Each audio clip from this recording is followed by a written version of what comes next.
Est-ce que les probiotiques aident ou aggravent le SIBO? Bonjour, je m'appelle Constantin, je souffre depuis longtemps de SIBO et de la maladie des moisissures et j'ai dû intensivement m'auto-éduquer depuis 2020 pour savoir ce que c'est le SIBO et la maladie des moisissures, comment les tester et comment en guérir parce que ces maladies chroniques complexes sont encore largement méconnues, même par de nombreux médecins. Maintenant, je partage tout ce que j'ai appris sur cette chaîne pour faire mieux connaître ces maladies et ainsi permettre aux gens de se chercher des médecins qui s'y connaissent, de se faire dépister et soigner correctement. Donc, je ne suis pas médecin et cette vidéo n'est pas du conseil médical, mais juste des informations que vous devriez aborder avec votre médecin. Le SIBO, ou prolifération bactérienne dans l'intestin grêle, est une condition où l'équilibre des bactéries dans l'intestin grêle est perturbé. Cela signifie qu'en général, il y a déjà trop de bactéries dans l'intestin grêle quand on a le SIBO. Alors, ajouter des probiotiques à cela, est-ce que ça peut aider ou est-ce que ça va aggraver la situation? S'il y a déjà trop de bactéries dans l'intestin grêle, ajouter des bactéries pourrait aggraver la situation.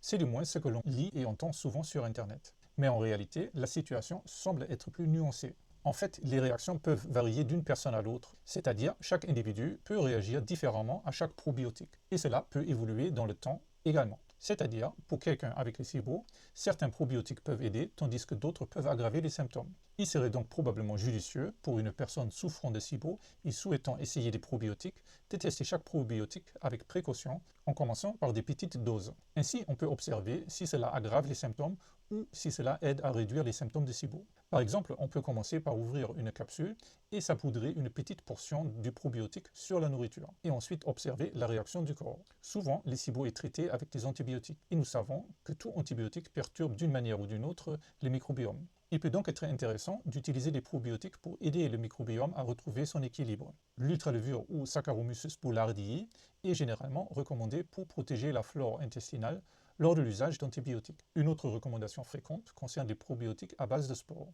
Ils sont particulièrement efficaces car ils survivent l'acidité de l'estomac et se développent dans les intestins. Ils aident à rétablir l'équilibre, améliorer l'absorption des nutriments et soutenir le système immunitaire. Vous pouvez aussi améliorer la santé intestinale en ajoutant des aliments fermentés comme les yaourts L-Reuteri, les kéfirs de lait ou de fruits ou d'autres yaourts faits maison. Ils introduisent directement des bactéries bénéfiques dans le système digestif. Bien sûr, je recommande de discuter tout probiotique ou tout traitement avec votre médecin. L'automédication peut être risquée. Les probiotiques que j'ai utilisés sont listés dans la boîte de description. Ce sont des liens d'affiliation. Si vous cliquez et achetez, je touche une petite commission sans frais supplémentaires pour vous. Si vous avez trouvé cette vidéo intéressante, alors cliquez sur la prochaine vidéo ici à droite. Mais avant cela, avez-vous des questions ou besoin de plus d'explications pour mieux comprendre ces informations? Cliquez sur les liens ci-dessous pour découvrir comment je peux vous aider. Si vous aimez mes vidéos et que vous souhaitez soutenir cette chaîne ainsi que mon travail d'auteur, vous pouvez m'envoyer un pourboire ou un don, lien dans le premier commentaire ou dans la description.